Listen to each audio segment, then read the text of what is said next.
자, 세 번째 시간 오늘 제목을 같이 읽어보도록 하겠습니다. 제목입니다. 맹물 같은 인생 영광을 맛보다. 우리는 방금 우리가 외웠던 요한복음 1장 14절 말씀으로 지난 주일에 영광 우리 곁에 텐트를 치다라는 제목의 말씀을 들었죠. 온 우주 가운데 가장 무거우신 분이 하나님이 1장 14절 말씀처럼 우리 가운데 거하시게 되었다. 말씀이 육신이 되어 우리 가운데 거했다. 거기 거한다라는 말은 뭐를 쳤다는 말이라 그랬어요? 텐트를 치다, 장막을 치다 이런 뜻이라고 했습니다. 그런데 그 영광의 이 땅 가운데 오신 그 하나님 예수님의 그 영광의 본질이 뭐냐라고 했을 때 요한복음 1장 14절은 하나님의 독생자의 영광이요 은혜와 진리가 충만하다고 했습니다. 은혜와 진리. 이 은혜와 진리는 그냥 하나님의 그냥 여러 성품 중에 하나가 아니라 하나님의 구약부터 하나님의 성품을 나타내는 언약적 성품인데 가장 대표적으로 잘 나타난 것이 출애굽기 34장의 금송아지 사건에 나오는 인자와 진실이란 거예요. 그래서 구약의 인자와 진실이 신약의 은혜와 진리인 거죠. 구약의 인자는 헤세드라는 뜻인데 헤세드는 어떤 뜻이라고 했습니까? 자격 없는 자에게 주시는 하나님의 호의, 그것이 은혜죠. 저와 여러분이 다 자격이 없지만 하나님의 은혜로 예수님 우리에게 생명으로 주시고 우리를 구원하 주신 그 은혜를 경험한 자들이죠. 또 하나 인자와 진실, 그 진실은 에메트라고 했어요. 제가 에우라고 그 얼음 메트 아니라 에메트라고 했죠. 에기메트. 에메트라는 것은 변함없는 신실함이라는 거예요. 그 은혜가 변질되지 않고 변하지 않아요. 그 하나님의 그 신실하신 변함없는 그 사랑, 은혜를 경험한 자들이 저희죠. 그래서 저희는 하나님의 은혜를 경험하고 또 오늘 예배 가운데도 그 은혜와 진리를 경험하길 원합니다 라고 소망하면서 예배에 와 있는 거죠.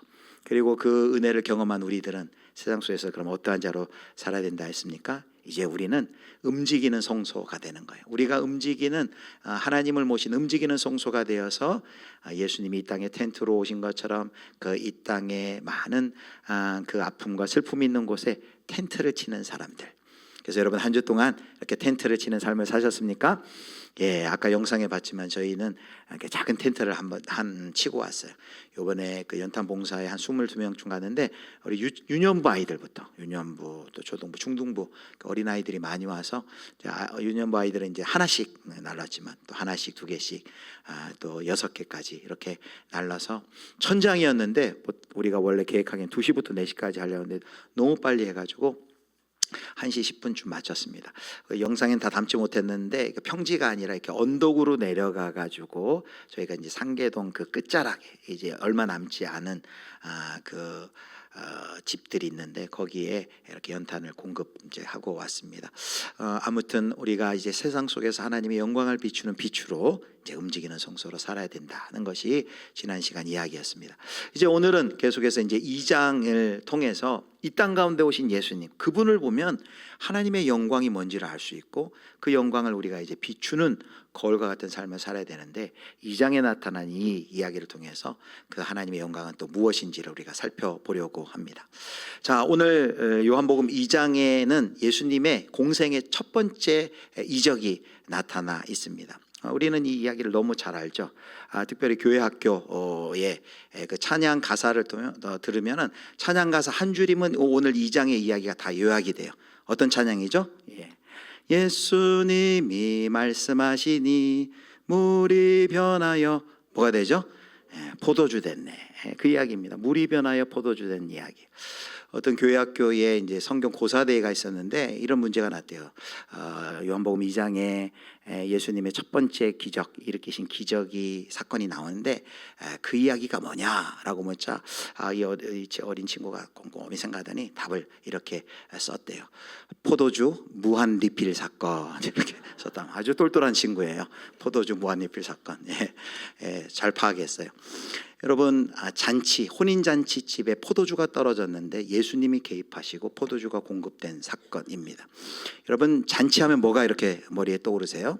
요즘은 뭐 잔치 이렇게 많이 잘 안 하시죠. 뭐 좀 환갑은 거의 안 하시고 칠순도 하시고, 칠순도 많이 안 하셔도 이제 팔순 하시면 팔순 잔치 많이 하는데 잔치 많이 하죠. 잔치, 이제 결혼식도 잔치라고 볼 수 있고 아이들도 잔치합니다. 요즘 아이들이 이 파티, 생일 파티 문화 혹시 아세요? 생일 파티 되면 이렇게 선물도 주고받고 또 마라탕 집이나 어디 식당에서 식사하고 뭐 이렇게 합니다. 그래서 잔치하면 머릿속에 여러 가지 이제 기쁨, 또 축하, 노랫소리, 맛있는 음식 이런 것들이 막 떠오르잖아요. 저는 잔치하면은 전이 생각나요. 전. 저희 어머니가 이제 제 어렸을 때 강원도가 이제 외가였는데 이렇게 잔치 우리 결혼식 하고 오면은 저는 못 가고 이렇게 보자기에 하나가득 음식을 싸가지고 그걸 기차 타고 가져오세요. 풀러 보면 거기에 맛있는 음식인데 전이 있었어요. 그래서 뭐 강원도에서 배추전, 메밀전, 뭐 호박전에서 저는 전을 먹으면서 이게 잔치의 분위기를 이렇게 생각해 보곤 했습니다. 잔치 너무 기쁘고 즐겁고 흥겹죠. 그래서 우리 모두가 다 잔치를 기대하는 삶을 삽니다. 우리의 인생 모두가 매일 잔치하는 삶이면 얼마나 좋을까. 그래서 기쁨이 넘치고 노래도 있고 또 여러 사람들과 함께 흥겨워하고 또 맛있는 음식도 나누고. 그런데 우리는 잔치를 원하지만 실상 우리의 삶을 보면 잔치가 영원하지 못해요. 마치 오늘 본문처럼 포도주가 떨어지는 것처럼 우리 인생에도 포도주가 떨어지는 일들이 있습니다. 건강이라는 포도주가 떨어질 때도 있고요. 그리고 나를 끝까지 붙들어 줄 줄 알았던 이 직장이라는 포도주가 나를 내보내고, 그래서 또 직장을 나와야 하는 그런 경우도 있고, 또 영원할 것만 같은 어떤 관계 속에서 그 관계가 허물어져서 아픔을 겪는 그런 포도주가 떨어지는 경험도 있습니다. 그래서 이 세상의 현실에서는 포도주가 떨어지면은 더 이상 잔치가 아니에요. 잔치가 중단돼요. 오늘 본문처럼 포도주가 떨어지면 잔치가 중단이 됩니다. 거기에는 당황스러움, 수치, 그리고 맹물만 담긴 항아리만 남는 것이죠. 그런데 그 잔치가 멈춰버린 그 자리에 예수님, 바로 그 결핍 있는 그 자리에 예수님이 개입하실 때 어떠한 일이 일어나는지를 우리가 오늘 본문을 통해서 함께 살펴보려고 합니다. 자, 예수님께서 이제 그 하인들에게, 그 잔치집 하인들에게 명령을 하세요. 성전 결례용 물을 담아놓는 돌 항아리에 아귀까지 물을 가득 채워라 라고 합니다. 종들이 그대로 순종을 해요. 물이 다 찼으면 이제 그 물을 가지고 갖다가 회당장 주인장에게 그 잔치를 주관하는 사람에게 갖다 연회장에게 주라고 하시죠. 그러자 어떤 일이 일어납니까? 자, 오늘 2장 9절에 보니까 이렇게 말합니다. 2장 9절 말씀 같이 읽겠습니다. 연회장은 물로 된 포도주를 맛보고도 어디서 났는지 알지 못하되 물도온 연회장이 신랑을 불러. 자, 어떤 일이 났어요? 연회장이 물로 된 포도주를 맛보고, 맹물이 아주 극상품 최고의 이 포도주로 변화된 사건이 일어난 것입니다.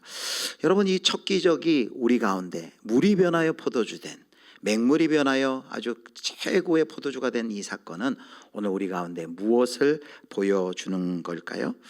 우리가 예수님을 모를 때는 이제 포도주가 끝나면 이제 잔치가 끝인 걸로 우리가 알았는데, 오늘 본문에 보니까 반전이 일어나는 거예요. 잔치가, 포도주가 멈춰서 잔치가 끝났는데 예수님이 개입하시자 잔치가 다시 시작되고 거기 풍성함을 경험해요. 그러니까 오늘 이야기를 듣고 우리가 그냥 겉만 보고 이렇게 읽고서는 이렇게 적용할 수 있어요. 예수님 믿으면 우리에게도 맹물이 포도주가 되는 것처럼 이런 놀라운 복과 성공이 우리 가운데 있겠구나. 예수님 믿으면 18병 전세에서 48병 자가로 이제 변화되는 일이 이제 곧 일어나겠구나 라는 어떤 이 포도주의 방점을 찍고 예수님이 변화시켜준 그 놀라운 포도주를 바라보면 우리가 이 본문을 잘못 이해하는 것입니다. 자, 그래서 오늘 이 이야기가 끝나기 전에 11절에 아주 명백하게 이 사건의 이 기적을 이렇게 명확히 규정을 해요. 자, 2장 12절 우리 함께 읽겠습니다. 예수께서 이 첫 표적을 갈릴리 가나에서 행하여 그의 영광을 나타내심에 제자들이 그를 믿으니라. 자, 여기 보세요. 예수께서 이 기적을이라고 했어요? 표적을이라고 했어요? 기적을이라 안 하고 표적이라고 했어요. 기적은 맞아요. 그런데 기적이란 단어가 아니라 표적이라는 단어, 영어로는 사인이에요. 표적은 뭘 보여주는 표지판, 우리가 흔히 얘기하죠. 사인판, 사인을 이야기하는 거예요. 이 기적을 통해 예수님이 보여주시고자 하시는 표지가 있다는 거예요. 표지판이 있다는 거예요. 그것이 뭘까요? 바로 그것은 이 기적을 통해 예수님이 누구신가를 예수님께는 그들에게 보이길 원하셨던 것이죠. 그래서 세번역 성경에 보면 표적이라고 이렇게 각주를 달고 밑에 이렇게 쓰여 있어요. 예수의 신성을 보여주기 위한 상징으로서의 기적이라고 얘기합니다. 이 표적을 통해 뭘 보여줘요? 예수님이 누구신지, 그리고 예수님의 신성을 보여주기 위한 표적이다라고 말하는 것이 바로 요한복음은 이 표적을 통해 뭐가 나타났다고 말합니까? 예수님의 영광이 나타났다라고 말해요. 예수님이 누구신지를 알고 예수님의 신성을 알면 바로 그것이 바로 예수님의 영광인 것을 알게 되겠죠. 자, 그렇다면 물이 포도주가 된 사건을 통해 계시된 예수님의 신성, 예수님은 도대체 누구일까요? 자, 예수님이 누구인지 우리가 세 가지 측면에서 살펴볼 겁니다. 자, 첫 번째입니다. 예수님이 누굴까? 물이 포도주 된 사건을 통해서 나타난 예수님은 누굴까? 첫 번째 같이 읽겠습니다. 예수님은 결핍을 풍요로 바꾸는 창조주이십니다. 첫 번째 기억하세요. 예수님이 누구냐? 창조주시래요. 그런데 결핍을 풍요로 바꾸는 창조주시래요. 자, 여러분, 포도주를 만들려면 어떻게 해야 돼요? 포도가 있어야 돼요. 포도 농사를 해야 돼요. 햇빛이 있어야 되고 물이 있어야 되고 포도가 잘 자라야 돼요. 포도를 거둬야 돼요. 그리고 포도를 가지고 발효시켜야 돼요. 시간이 필요해요. 그런데 이것이 창조 세계에서의 원리인데 예수님은 그 모든 과정을 거치지 않고 맹물이 어떻게 갑자기 포도주로 만드시는 기적을 베푸셨어요. 뭘 보여줍니까? 하나님이 시간과 물질을 다스리는 창조주이시다라는 것을 보여주는 영광입니다. 여러분, 우리의 노력으로도 메울 수 없는 인생의 결핍이 우리 모두에게 다 있습니다. 우리의 수고로도 노력으로도 어쩔 수 없는 아픔이 있고 슬픔이 있고 인간의 한계가 드러나는 것이 우리의 인생의 자리예요. 그런데 그 자리 가운데 창조주가 개입하시니 결핍이 풍성함으로 변하고 슬픔이 변하여 기쁨이 되는 이런 회복의 역사가 나타난다라는 것을 바로 이 본문을 통해, 이 기적을 통해 알려주는 것이죠. 예수님은 바로 결핍을 풍성으로 바꿔주는 창조주시다. 자, 두 번째, 예수님은 누구신지 보겠습니다. 같이 보겠습니다. 예수님은 새로운 질서를 가져오는 구속주이십니다. 자, 2번이 중요해요. 예수님은 구속주래요. 자, 예수님이 명령하실 때 뭘 사용했냐면 돌 항아리를 사용하셨어요. 성도 여러분, 왜 돌 항아리를 사용했을까요? 그냥 그릇 다 가져와라 그렇게 하지 않고 돌 항아리, 의도가 있어요. 돌 항아리는 뭐로 사용됐습니까? 유대교의 정결용 물, 밖에 나갔다 더러워진 그 몸을 이렇게 씻는 정결용 예식에 사용되는 물이 담겨져 있는 것이 바로 그 돌 항아리예요. 그런데 생각해 보십시오. 손은 닦을 수 있어요. 물은 닦을 수 있어요. 그런데 그 유대교의 물이 우리의 마음의 더러운 죄악, 우리 심령의 죄를 씻을 수 있던가요? 씻지 못합니다. 뭘 보여줍니까? 그것이 율법의 한계입니다. 그런데 예수님은 지금 그 율법의 물을 은혜의 포도주로 바꾸시는 것입니다. 이제 차가운 율법의 시대는 끝났다. 이제는 십자가의 보혈, 이 포도주는 이제 요한복음 내내 보면 이 포도주는 예수님의 보혈을 상징하죠. 예수 그리스도의 보혈로 그리고 성령의 세술로 말미암아 우리의 내면을 완전히 새롭게 하는 새로운 은혜의 시대가 이제 시작되었다라는 것을 보여주는 것이 바로 이 표적입니다. 이걸 선포하신 거예요. 껍데기만 씻었던, 이제 맹물로 껍데기만 씻었던 그런 옛 시대가 아니라 이제 예수 그리스도의 은혜의 포도주, 예수 그리스도의 보혈로 우리의 내면과 심령을 완전히 깨끗이 씻어버리는 새로운 은혜의 시대가 시작되었다. 바로 구속주를 통하여 이제 우리의 죄를 씻는 구원의 역사가 시작되었다라는 걸 보여주는 것이 바로 이 표적의 의미입니다. 자, 새로운 구원의 질서가 시작되었음을 보여주는 영광. 이제 세 번째, 이제 마지막 이것입니다. 우리 같이 읽습니다. 예수님은 하나님 나라의 기쁨을 시작하신 분입니다. 자, 포도주는요 구약에서 하나님 나라의 상징이에요. 그래서 이사야서 보면 이사야 25장 6절을 보겠습니다. 자, 이사야 25장 6절 우리 호산나 찬양대가 읽겠습니다. 만군의 여호와께서 이 산에서 만민을 위하여 기름진 것과 오래 저장하였던 포도주로 연회를 베푸시리니 곧 골수가 가득한 기름진 것과 오래 저장하였던 맑은 포도주로 하실 것이며, 그 여호와께서 베푸실 그 구원의 잔치를 뭘로 상징하냐면 골수가 가득한 기름진 것과 오래 저장하였던 맑은 포도주로 하실 것이다. 바로 이 포도주는 천국 잔치의 기쁨을 나타내는 거예요. 바로 예수님께서 하나님 나라의 천국 잔치의 이 기쁨을 이제 시작하게 하셨다. 예수님이 하나님 나라의 주인이시고 이 천국 잔치의 기쁨을 가지고 오셨고 이제 시작이 되었다라고 말하는 거예요. 그래서 예수님이 가시는 곳곳마다 잔치집이에요. 예수님이 우리의 신랑이시고 예수님이 가시는 곳곳마다 새로운 잔치가 시작이 되었다는 것이죠. 자, 이 표적은 단순히 우리가 포도주에 거기에 함몰되는 것이 아니라 포도주를 보라는 것이 아니라 포도주를 통해 맹물을 통해 포도주를 만드신 예수님을 보게 하는 그 사인판이라고 했어요. 예수님이 누구신가를, 예수님의 신성, 예수님의 정체성, 예수님이 누구신지를 보여준다 그랬어요. 자, 세 가지를 다시 한번 정리하고 넘어가겠습니다. 자, 첫 번째, 예수님은 누구시라고요? 예수님은 결핍을 풍요로 바꾸는 창조주시래요. 두 번째, 예수님은 누구십니까? 예수님은 새로운 질서를 가져오는 구속주시래요. 세 번째, 예수님은 누구세요? 예수님은 하나님 나라의 기쁨을 시작하신 분입니다. 자, 이것을 우리가 기억해야 돼요. 예수님이 누구신가? 예수님은 창조주시요 구속주시요 하나님 나라의 주인이십니다. 하나님 나라의 기쁨을 시작하신 분이십니다.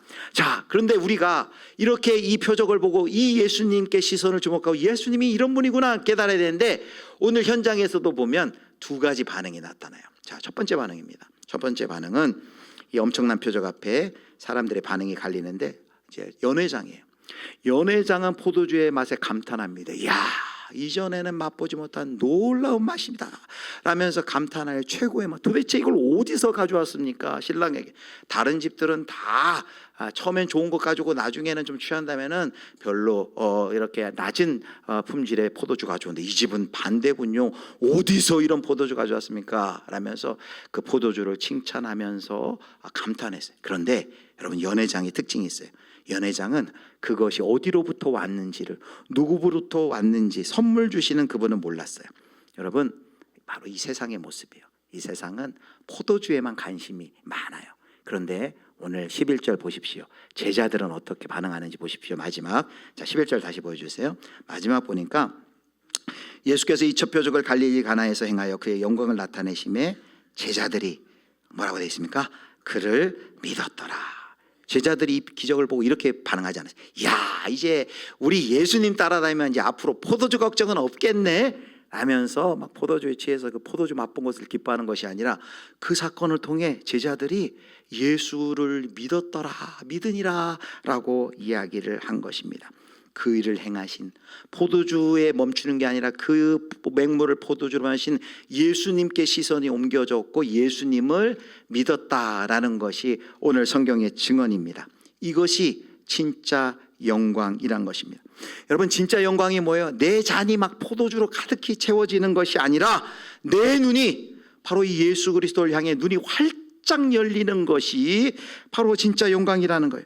포도주라는 결과물보다 그 포도주를, 그것을 만드신 창조주 하나님, 구속주 우리 주 예수 그리스도, 하나님 나라를 시작하신 그 기쁨을, 결핍을 풍요로, 그리고 슬픔을 기쁨으로 만드신 그 예수님을 향해 눈 뜨는 것, 이것이 바로 이 표적을 행하신 예수님의 의도요, 그것이 바로 참된 영광을 보는 것이다라는 것이죠. 우리가 인생이 잘 풀리는 것, 이 포도주에 집중만 해서 그냥 포도주가 가득한 거에만 관심이 있고, 그 물이 변화의 포도주만 만드신 예수님에게 관심이 없고, 그래 우리의 그냥 성공, 복 이거에만 관심이 있다면 우리는 뭐예요? 우리의 신앙은 그저 그냥 기복 신앙에 지나지 않겠죠.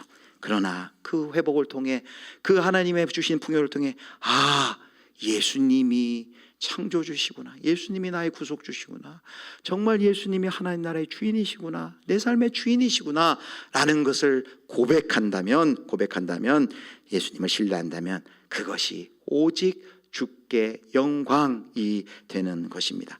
그래서 성도 여러분, 이제 우린 당당하게 말할 수 있어요. 이제 이 세상은 아까도 얘기했죠. 이 포도주가 떨어지면, 돈이 떨어지면 잔치는 끝났다. 높은 지위에서 이제 내려오면 잔치는 끝났다. 영향이 없어지면 잔치는 끝났다. 그래요. 이 세상은 그렇게 얘기해요. 이 세상은 포도주가 떨어지면 잔치가 끝났어 라고 얘기합니다. 그런데 오늘 우리 본문을 통해서 우리는 뭘 깨닫습니까? 우리의 잔치를 유지하는 진정한 힘이 무엇입니까? 포도주가 아니라 맹물을 포도주로 만드는 우리 주 예수 그리스도께서 우리와 함께하고 계시다면 우리의 잔치는 계속될 줄 믿으시기를 축복합니다. 우리의 잔치의 근거는 우리 주 예수 그리스도입니다. 우리는 예수님 때문에, 그래서 떨어져도, 포도주가 떨어져도 우리는 잔치를 계속해 나갈 수 있는 존재예요. 왜요? 예수님이 영원한 새 포도주시기 때문에. 그래서 우리의 기쁨의 근원이 바뀌는 거예요. 포도주가 많아야 나도 잔치하는 삶, 잔치하는 인생이 아니라 내 삶에 무화과 나무 잎이 마르고 포도 열매 없어, 감람나무 열매 그치고 논밭에 식물이 없어도 난 누구로 인하여? 여호와로 인하여 즐거워하며 기뻐하리로다 라고 기쁨의 근원이 이제 바뀌는 것이죠. 송태근 목사님이 자주 하셨던 친구 목사님 이야기입니다.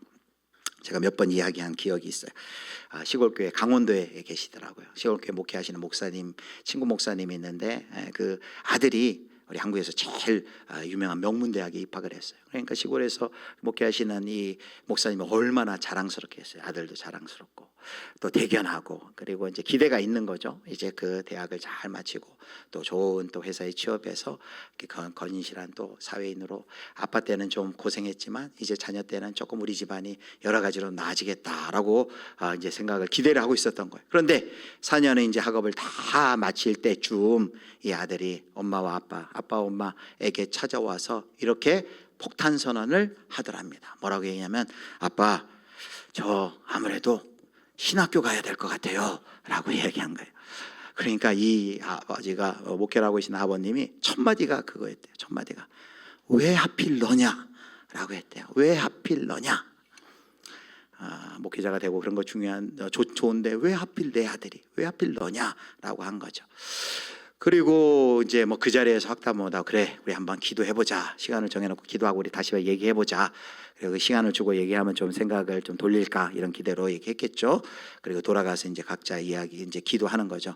근데 그 사이에 이미 이제 친척들이 다 소식을 한 거예요. 고모 이모 다 알고. 그러니까 이 조카한테 전화가 온 거예요. 이 철딱선이 없는, 그러면서 네 아빠 엄마가 너를 어떻게 키웠는데 이게 신학교를, 그 좋은 학교 나와가지고 네가 신학교를 간다고 하면서 이제 막 말리는 거죠. 말리는 거예요.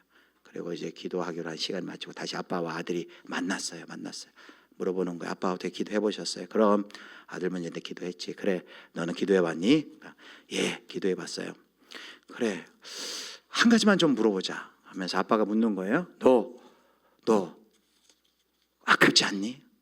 너 그 좋은 학벌, 너 졸업하고 너 이제 보장된, 이제 취업은 보장됐는데 보장된 그 너의 미래, 너 그거 솔직히 아깝지 않니? 그때 아들이 뭐라고 대답한 줄 아십니까? 이렇게 대답했습니다. 아빠, 진짜 영광을 본 사람은 아까울 것이 없어요. 진짜 영광을 본 사람은 아까운 것이 없어요 라고 대답을 했다고 합니다. 저도 신학교 갈 때 저희 아버지 어머니 설득하느라 힘들었는데 왜 저는 이런 멋진 말이 생각이 안 나는지 모르겠어요. 저도 이런 말을 좀 딱 했어야 되는데 너무 진짜 그 영광을 경험한 사람의 고백이죠. 진짜 영광을 본 사람은 아까운 것이 없습니다. 여러분, 그 목사님의 아들이 본 영광이 뭘까요? 세상의 성공이라는 그런 포도주입니까? 아니죠. 예수님을 만난 거예요. 예수님이 누군지를 만난 거예요. 예수님은 창조주 하나님, 나를 이 땅에 보내시고 나를 가장 사랑하시며 나를 향한 계획을 가지고 그분의 뜻 안에서 내가 가장 이 땅에서 멋지게 살 수 있다. 나를 향하신 그분의 뜻이 뭘까? 그분이 나는 자격 없는 자인데 나를 구원하여 주신 하나님, 감사한 거죠. 그 예수님을 만난 것이죠. 그래서 예수님을 경험했기 때문에 이제 다른 것 아무리 좋아도 이제 예수님이 좋아서 예수님이 원하시는 거라면 그거 하기로 결정한 것이죠. 포도주가 아니라 예수님, 새 포도주이신 예수님, 이 아들이 만난 것입니다. 요즘에 우리 금요일마다 우리 교육자들도 이렇게 우리가 만난 간증 설교를 하거든요. 근데 간증 설교 가만히 보면은 패턴이 있어요. 다 예수님 만나기 전에 만족하던 것, 좋던 것, 그리고 진짜라고 생각하던 거 있는데 예수님 만나고는 그 예수님이 원하시는 것 때문에 그거를 내려놓게 되더라고요. 우리 성도님들도 마찬가지잖아요. 이 영광을 보면 아니 어떻게 저렇게 살지? 왜 그렇게 사는 것이 고통이요 억지로 사는 게 아니잖아요. 영광을 경험한 사람 기쁨으로 합니다. 남들은 야 어떻게 저렇게 살아 참 대단하네 그렇게 말할지 모르지만 그 사람은 기쁨과 감사로 그 길을 가는 거죠. 억지로 지는 십자가가 아니죠. 즐거이 헌신하며 그 길을 가는 거죠. 참된 영광을 경험한 사람은 그렇게 되는 것이죠. 말씀을 맺겠습니다. 여러분, 저와 여러분이 바로 이 영광을 경험했습니다. 궁핍에서, 그리고 궁핍에서 풍성함으로 창조주 하나님을 우리가 만났어요. 그리고 우리의 죄를 씻겨주시는 구속주 하나님 예수님을 우리가 만났어요. 하나님 나라의 기쁨의 잔치에 저와 여러분을 초대했어요. 우리가 은혜와 진리를 경험한 것처럼 이 땅에 텐트를 치고 오신 예수님을 우리가 먼저 다 경험을 한 자들이에요. 지난주 설교도 그렇고 우리가 경험했고 끝나는 게 아니에요. 지난주는 이 은혜를 이 땅에 텐트 치고 오신 예수님을 경험했던 우리도 이 세상 속에 들어가서 그 어려움과 고난 속에 있는 사람 곁에 그들의 손잡아주며 텐트를 쳐야 됩니다. 근데 오늘도 마찬가지죠. 우리가 만약에 이 은혜를 경험했다면 우리가 이렇게 해야 됩니다. 책을 하나 소개해 드릴 텐데요. 기독교 사회학자인 토니 캠폴러라는 분이 쓴 책이 있어요. 이 책 제목이 하나님 나라는 파티입니다 라는 책이에요. 우리식으로 얘기하면 하나님 나라는 잔치입니다 라는 거예요. 이분이 세계 이렇게 얘기해요. 구약의 성경에 하나님 나라를 이 시대 사람들에게 가장 좀 생생하게 들려줄 수 있는 비유가 뭘까 고민하다가 그것이 파티다라고 했어요. 가장 잘 생생하게 표현을 한다는 파티. 그리고 이분이 이 책을 통해 주장을 합니다. 그리스도인은 가는 곳곳마다 파티를 창조하는 사람이 되어야 한다라고 말해요. 그래서 하나님 나라는 파티입니다가 책 제목인데 이 이야기에 이제 책을 열면은 이런 일화가 소개가 돼요. 이 토니 캠폴러라는 분이 호놀룰루 하와이 호놀룰루 갔는데 시차 때문에 이제 잠이 안 와서 3시 반 새벽 3시 반에 어느 식당에 들어갑니다. 식당에 들어갔는데 거기에 잠시 뒤에 왁자지껄 한 8명이나 9명 약간 이렇게 막 자극적인 옷을 입은 여성들, 성격도 거칠어 보이는 여성들이 그 식당에 막 들어오는 거예요. 알고 보니까 이제 그 지역에 있는 이제 매춘부들이었어요. 일을 마치고 들어오는 거였어요. 자, 그런데 그 중에 이제 아그네스라는 그 무리 중에 한 여자가 갑자기 이렇게 얘기하는 거야. 내일이 내 생일인데, 내 39번째 생일인데, 이런 얘기를 하는 거예요. 그랬더니 옆에 친구가 그냥 뭐 그러면 뭐 그냥 축하해 이러면 되는데 막 기분 나쁘다는 주로 막 면박을 주는 거예요. 그래서 너 뭐 케이크라도 우리한테 사달라는 거야? 라고 하면서 이제 막 다툼이 벌어진 거예요. 그렇게 하고 이제 다 이제 떠나갔어요. 그 장면을 이 책을 쓴 토니 캠폴러라는 이 분이 그걸 다 봅니다. 그리고 나간 다음에 그 식당의 주인에게 이렇게 제안을 해요. 우리 아까 저 여성들 내일도 또 오냐고 하니까 매일 이 시간쯤 온대. 그러면 우리 내일 아까 그 아그네스라는 그 여자분을 위해서 우리가 내일 좀 준비해서 좀 생일 파티를 좀 열어주면 어떻겠느냐. 그러니까 마침 그 식당의 주인인 그 이제 해리라는 분인데 이분도 흔쾌히 허락을 했어요. 그래서 다음날 3시 반에 식당에 미리 다 이렇게 다 장식을 한 거예요. 풍선 달고 장식 꾸며지고. 그리고 이제 그 애그니스와 그 일행들이 딱 들어오자 이제 식당 종업원들하고 기다리고 있다가 생일 축하합니다 하면서 이제 촛불에 케이크에 초를 비춰서 갖다 주고 Happy birthday to you 이것을 이제 생일 축하 노래를 불러준 것입니다. 이 아그네스가 전혀 기대치 못한 이런 생일 축하를 받아본 지가 얼마나 오래되었을까요? 너무 감격해서 눈물을 펑펑 흘리는 거예요. 그리고 촛불을 그 케이크를 자르고 가르주는데 이렇게 얘기해요. 이 케이크 제가 좀 보관했으면 좋겠습니다. 괜찮으시다면 이거 잘라서 먹지 않고 너무 좋으니까 보관했으면 좋겠습니다 라고 이야기했대요.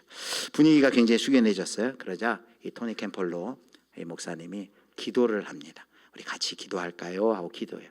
그리고 그 애그네스 여인의 구원을 위해 기도하고 그리고 그 애그니스의 삶이 변화되길 기도하고 또 하나님의 자비와 은총이 아그네스에게 임하기를 기도합니다. 기도가 다 마쳤어요. 그러자 그 해리라는 그 식당의 주인이 이 토니 캠펄러 목사님한테 따지는 거야. 아니, 왜 나한테 목사라고 얘기 안 했어요? 당신은 도대체 어느 교단에 속한 목사입니까? 라고 물어봤어요. 그렇게 따지지 않았겠죠. 놀라서 얘기했겠죠.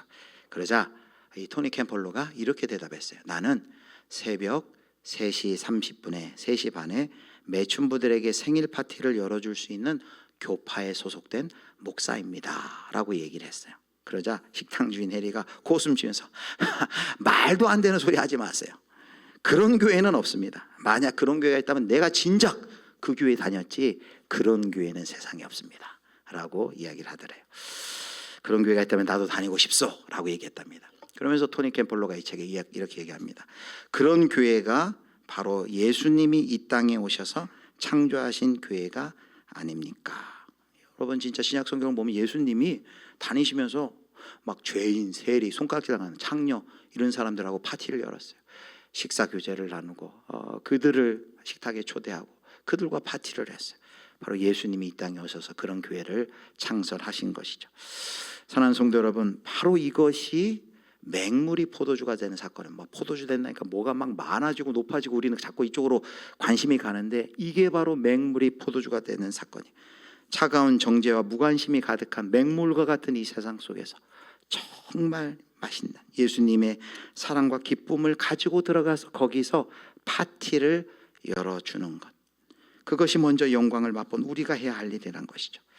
이 영광을 본 사람들은 정죄와 판단 대신 환대와 따뜻함과 섬김으로 여러분이 가는 곳곳에 파티를 열어주는 것이죠. 거기서 그 하나님의 사랑과 환대, 그 풍성함을, 그 하나님의 은혜를 보여주는 파티를 열어주는 사람이 되는 것이죠. 그래서 여기 한번 우리 같이 이렇게 읽어볼까요? 자, 같이 한번 읽겠습니다.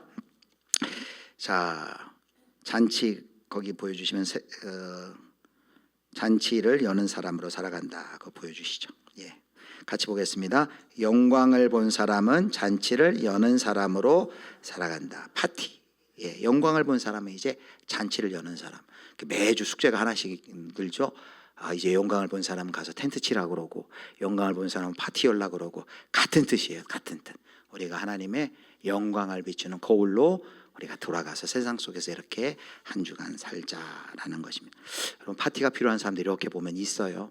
파티야, 이 하나님의 사랑을 모르는 사람, 내가 좀 같이 파티를 열어주면 좋을 사람들이 누가 있을까 한번 고민해서 한번 정말 파티하면 좋을 것 같아요.